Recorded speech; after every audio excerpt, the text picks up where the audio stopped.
नवी मुंबई के तेज तर्रार शिवसेना नगर सेवक एन.के. मडवी और विनया मडवी ने एक प्रेस कॉन्फ्रेंस के माध्यम से चुनाव आयोग पर चुनावी वार्ड के आरक्षण में धांधली करने का आरोप लगाया है। उन्होंने यह भी आरोप लगाया है कि विधायक गणेश नाइक के इशारे पर यह आरक्षण किया जा रहा है।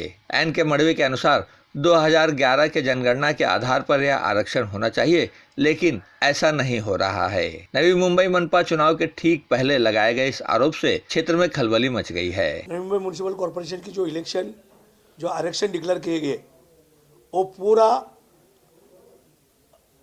उन लोगों ने निवडणूक आयोग के आयुक्त, नई मुंबई की जनता का और यहाँ के जो कार्यकर्ता हैं उन लोग को पूरी तरह दिशा भूल करके पूरा गलत आरक्षण निकाला हुआ है। क्योंकि निवडणूक आयोग का आदेश है, अध्यादेश है, राइटिंग में अध्यादेश है कि लिखा हुआ है उसके अंदर कि 2011 का जनगणना के हिसाब से आरक्षण तुम लोग को रखना है। इन लोगों ने अध्यादेश में दिया है 2005, 2010, 2015 और 2020। जब भी निवडणूक आयोग के अध्यादेश में ही लिखा है कि 2011 का जनगणना के अनुसार करना है, तो 2005 का सवाल किधर उठता है, 2010 का सवाल किधर उठता है? सवाल ही नहीं उठता है। उसके अलावा निवडणूक आयोग के अध्यादेश में ही लिखा हुआ है कि रोटेशन पद्धत होना चाहिए एससी एनटी वार्ड का। तो रिपीटिशन ही दाखिल हुआ है 2006 में और 2007 में उसका रिजल्ट लगा हुआ है औरंगाबाद खंडपीठ हाई कोर्ट का कि एससी एनटी का भी रोटेशन होना चाहिए। जब भी रिजल्ट ही 2007 में आया है, पिटीशन ही 2006 में डाला हुआ है, तो हमारी कॉरपोरेशन की इलेक्शन 2005 में हुई है, तो 2007-6-7 का रिजल्ट आया हुआ 2005 को कैसा लागू होएगा? इतना तो सेंस होना चाहिए। उसके अलावा 2011 में ये जो औरंगाबाद खंडपीठ ने जो निर्णय दिया गया वो उसका इम्प्लीमेंटेशन 1949 एक्ट बीएमसी एक्ट में 2011 में आया है, तो 2010 का भी नहीं लगेगा, तो 2005 से कहां पे आया? अगर 2010 का एक्ट 2011 में एक्ट आया है तो लागू कभी होएगा न्यू मुंबई म्युनिसिपल कॉर्पोरेशन को? 2015। और 2015 से अगर लागू होता है तो 2015 में जो वार्ड सबसे ज़्यादा लोक संख्या थी जो वार्ड में, वो वार्ड जो 2015 में लगा वो निकाल दिए। फिर 2015 में वो जो लगाए थे उससे कम आए वो आते हैं, तो जितने भी एससी एनटी वार्ड पूरे नई मुंबई में लगे हुए वो आएंगे ही नहीं है, क्योंकि उनका नंबर आने के लिए और 10 साल लगेगा। तो 2021 का तब तक जनगणना आ जाएगी। सब गलत करके रखा हुआ है। और एक जो गलत करके रखा है, एक गलत व्हाइट हाउस ब्लैक हाउस में हुआ है और उनको साथ दिया हुआ है निवडणूक आयोग के उपायुक्त अविनाश सनस, नवी मुंबई महानगर पालिका के उपायुक्त अमोल यादव और तत्कालीन आयुक्त मिसाल साहब।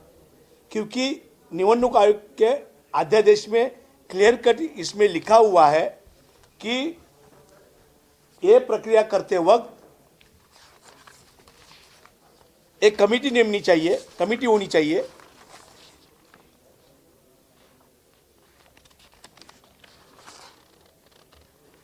कमेटी नेमनी चाहिए और वो कमेटी नेमते वक्त कमेटी जो नेमनी चाहिए, गठित करनी चाहिए, वो कमेटी पे उत्कृष्ट काम करने वाले प्रामाणिक अधिकारी को ही वो कमेटी में लेना है और वो कमेटी नेम के वो काम करना है। इन लोगों ने गलत काम कर रहे करके व्हाइट हाउस ब्लैक हाउस में जाके काम कर रहे करके वो कमेटी में जो एक अतिरिक्त आयुक्त, देखिए वहाँ पे जिस टाइम में ये लॉटरी सिस्टम हो गई तभी एक भी वहाँ पे अतिरिक्त आयुक्त नहीं थे, क्योंकि जो एक अतिरिक्त आयुक्त एक कमेटी पे लिए हुए थे, जब भी ये सब प्रक्रिया कर रहे थे, व्हाइट हाउस में जाना, व्हाइट हाउस में आना, उसके पहले व्हाइट हाउस में जाने से पहले जो 1G 2G 3G ये तत्कालीन आयुक्त के बंगले पे भी जाते थे। उस टाइम में वो अतिरिक्त आयुक्त जो कमेटी पे थे पेंडारी साहब, उन्होंने आयुक्तों को कहा कि साहब ये निवडणूक प्रक्रिया है, ये सब क्यों कर रहे हो, वहाँ पे क्यों जाना है? अगर ये सब किसी को मालूम पड़ा तो इंक्वायरी होगी तो हम लोग सस्पेंड होएंगे, तो ऐसा मत करिए। तो उनको बोला तुमको क्या करने का, तुम तुम्हारा काम करो। उन्होंने सीधा बोल दिया पेंडारी साहब ने, अगर यही करना है तो मुझे एक कमेटी में नहीं रहना है, मुझे आउट कर दो। और वो आउट हो गए। तो एक अतिरिक्त आयुक्त जब भी इस प्रक्रिया से आउट होता है तो इसका मतलब क्या होता है? तो ये जो कुछ किया हुआ है ये सब गलत काम किया हुआ है, और ये गलत काम करने वालों के ऊपर इनका ब्रेन मैपिंग लेना चाहिए। ब्रेन लैक मैंने जो बोला 1G 2G 3G और जो उपायुक्त निवडणूक आयोग, उपायुक्त नवी मुंबई महानगर पालिका और आयुक्त, इनका ब्रेन मैपिंग लेके अगर वो ब्रेन मैपिंग के अंदर ये मैंने कहा हुए ये जो किया हुआ है वो उनके ब्रेन मैपिंग अगर स्पष्ट नहीं हुआ तो मुझे न्यायालय के ऊपर जो कलम रहते हैं वो कलम के तहत मुझे जो सज़ा है वो मैं सज़ा लेने को तैयार हूँ। 100% सबके बदले गए। आप देखो नवीन गौते का तीनों वार्ड लेडीज़ कर दिया, हमारे तीनों वार्ड लेडीज़ कर दिए। सिस्टम क्या है? जेंट्स लेडीज होना चाहिए। ये जानबूझ के हमारे वार्ड में तो साहब जी जो वार्ड क्रमांक 16 जो है उसमें SC संख्या जो दिखाई है उन्होंने दिखाई है, गलत दिखाई है। उसके बावजूद भी मेरा SC वार्ड नहीं होता, उससे भी ज़्यादा लोक संख्या दूसरे वार्ड में, फिर भी हमारा वो वार्ड SC किया हुआ है। 2011 के इसमें उतनी लोक संख्या नहीं थी। हमने 2020 में जब ये डिक्लेयर करने के बाद में हर घर में जाके SC कितने हैं, NT कितने हैं, OBC कितने हैं वो निकालने का बावजूद भी 2020 के जनगणना में भी जो लोक संख्या दिखाई उन्होंने 2011 की उतनी नहीं आ रही है। तो नवीन गौते को नहीं रखा हुआ है, वहाँ पे सुधाकर सोनवणे को नहीं रखा हुआ है, वहाँ पे आनंद सुतार को नहीं रखा हुआ है, वहाँ पे हमें नहीं रखा हुआ है, द्वारकानाथ भोईर को नहीं रखा हुआ है, किशोर पाटकर को नहीं रखा हुआ है, विठल मोरे को नहीं रखा हुआ है, नामदेव भगत को नहीं रखा है, सोमनाथ महात्र वास्कर को नहीं रखा हुआ है। वो हमारी जो और अच्छी बात करने वाली जो हमारी सरोज पाटिल थी उनका अभी वो गाँव उसको भी SC कर दिया है। जो हाउस में अभ्यासु वृत्ति के जो थे, जो हाउस में अच्छी तरह से बात करने वाले थे, उनको सबको उड़ा दिया है। तो ये कहाँ का तरीका है? हमारे दीघा से घनसोली तक कुछ 37 वार्ड है, वो 37 में से कुछ 29 वार्ड तो लेडीज कर दिए। ये लॉटरी से, और लॉटरी सिस्टम कैसी होती थी, 4-5 घंटा प्रक्रिया चलती थी। इस बार कितना का चला है? ज़्यादा मुश्किल से 1-1.25 घंटा चला है। सब लॉटरी कहाँ पे निकाली है? जो SC NT वगैरह जो करके वो सब करके हो गया, और 5-6 लोगों का चिट्ठी डाल दिया और बोल दिया इतने वार्ड ये हो गए, इतने वार्ड ये हो गए। ये इसको प्रक्रिया नहीं बोलती है, क्योंकि 25 साल 24-20 साल से हम लोग भी कॉरपोरेशन में हैं।